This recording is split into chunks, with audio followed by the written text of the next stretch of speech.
A woman stepped into the street and started dancing. At first, nobody paid attention. People assumed she was celebrating something, or maybe she was drunk. But then she kept dancing, hour after hour, under the hot summer sun. Her feet began to swell. Her muscles started failing. Yet she wouldn't stop. And within weeks, hundreds of people were doing the exact same thing. Some collapsed from exhaustion. Some reportedly died. And nobody could explain why.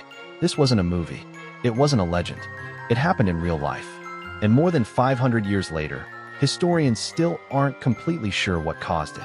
This is the terrifying story of the dancing plague of 1518. In July of 1518, the city of Strasbourg was part of the Holy Roman Empire. Today, it's located in modern-day France. Life there was difficult. Most people were poor. Disease was common. Food shortages weren't unusual. And many people lived with constant stress and uncertainty.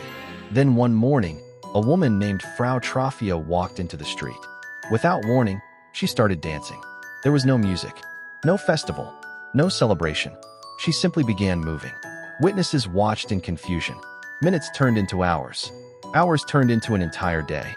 Still she danced. By the second day, people became concerned. They became frightened. Because Frau Troffea wasn't pretending. She appeared unable to stop. And then something even stranger happened. Other people joined her. 1 became 2. 2 became 10. 10 became dozens.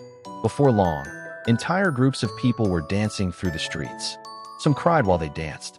Others screamed in pain. Yet they continued moving, as if their bodies no longer belonged to them. The city was horrified. Nobody understood what they were witnessing. Was it a curse? A disease? A punishment from God? Whatever it was, it seemed contagious. And every day, more people joined. Soon there were dozens of dancers. Then hundreds. Historical records suggest the number may have reached around 400 people. Imagine walking through your town and seeing hundreds of exhausted people dancing uncontrollably, day after day, unable to stop, unable to explain why. That's exactly what Strasbourg experienced.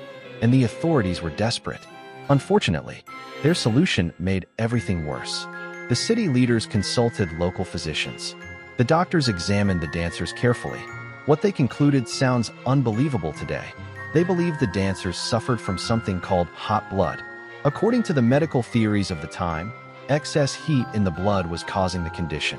So naturally, they prescribed more dancing. Yes, more dancing.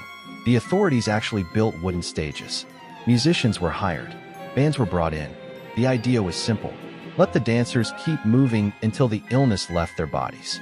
Instead, the number of victims increased. The plague spread even further.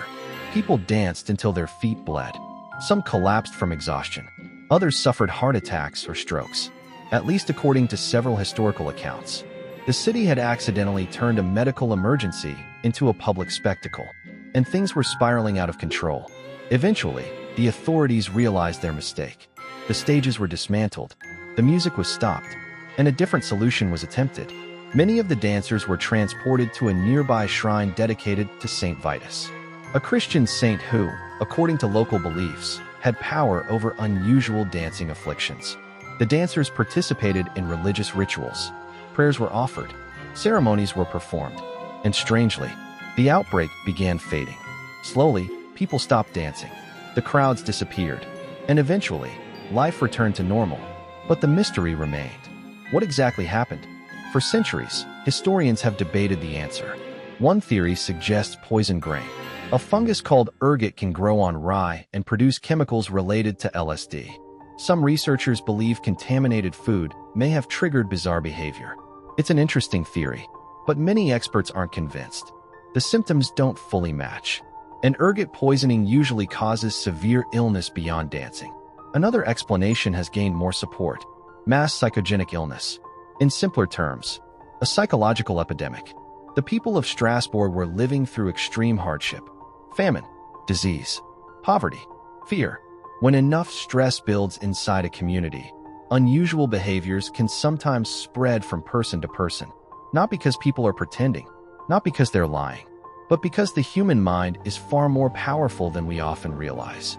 If that's what happened in Strasbourg, then the dancing plague wasn't really a disease. It was fear taking physical form. And that's what makes this story so unsettling. Because the people weren't evil. They weren't foolish.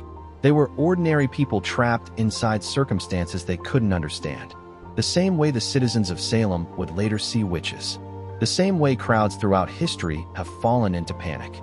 And perhaps the most disturbing thought is this: if hundreds of people could dance until collapse because everyone around them was doing it, what kinds of things could modern societies convince themselves to believe?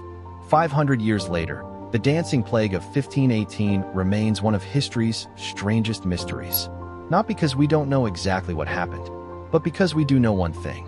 Hundreds of ordinary people became part of something extraordinary, and nobody could stop it until it finally stopped itself. Please like and subscribe for more.